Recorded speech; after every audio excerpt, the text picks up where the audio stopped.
अब म माननीय सदस्य निशा डाँगीलाई समय दिन्छु। समय 5 मिनेट।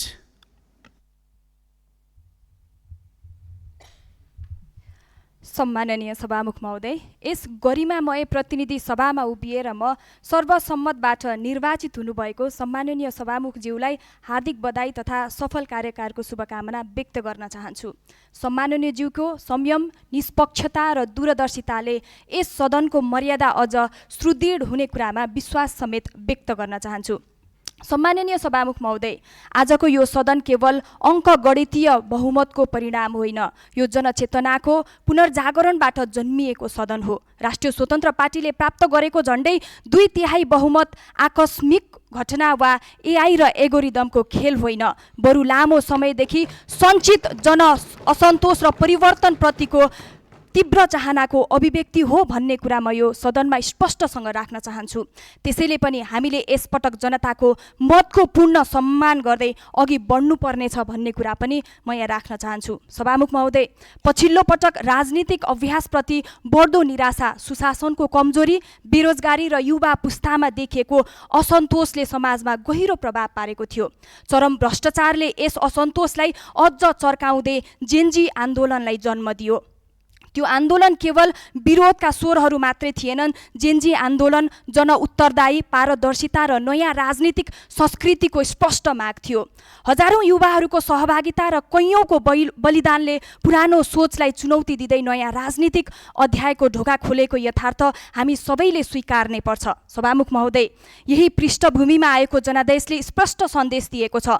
अब देशले परिणाममुखी, पारदर्शी र उत्तरदायी शासन चाहन्छ।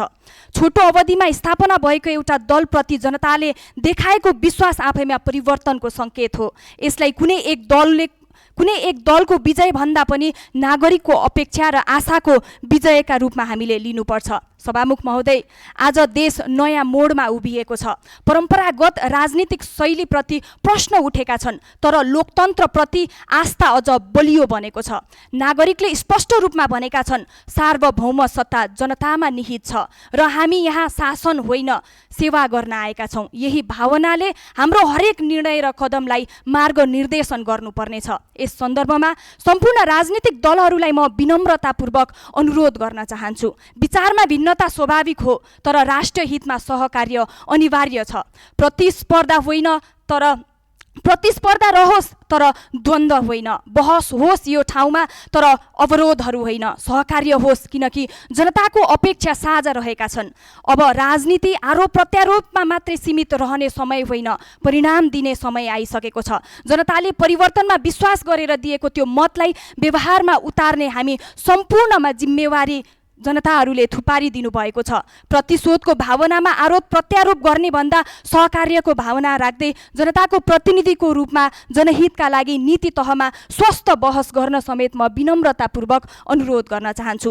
राष्ट्रिय परिवेशसँगै स्थानीय यथार्थहरूलाई पनि जोड्दै म मेरो निर्वाचन क्षेत्र झापा 1 का केही विषयवस्तुहरू यहाँ राख्न चाहन्छु। सभामुख महोदय, झापा 1 सीमावर्ती क्षेत्र भएकाले सीमा सुरक्षाको सवाल राष्ट्रिय प्राथमिकतासँग प्रत्यक्ष जोडिएको छ। प्रभावकारी जाँच र निगरानीको अभावले दीर्घकालीन चुनौती सृजना गरिरहेको हुँदा यसतर्फ तत्काल ध्यान दिन आवश्यक छ। हात्ती र मानव बीचको द्वन्द्व वर्षौंदेखि दोहोरिरहेको समस्या हो। यसले स्थानीय बासिन्दाहरूको सुरक्षा र जीवनयापनमा प्रत्यक्ष असर परिरहेको छ। अब अस्थायी उपाय मात्रै होइन, बाहिर निस्केर दीर्घकालीन वैज्ञानिक र दिगो समाधानतर्फ अग्रसर हुनुपर्नेछ। यसैसँग मेरो क्षेत्रमा भएका सुपारी, चिया र रबर खेती गर्ने कृषकहरूका समस्याहरू हामीले यसपटक सम्बोधन गर्नुपर्नेछ। भूमिहीन सुकुम्बासी र अव्यवस्थित बसोबास गरिरहेका ती जनताहरूले पटक पटक आवाज उठाएका छन्। ती आवाजहरूलाई हामीले यसपटक सम्बोधन गर्नुपर्नेछ।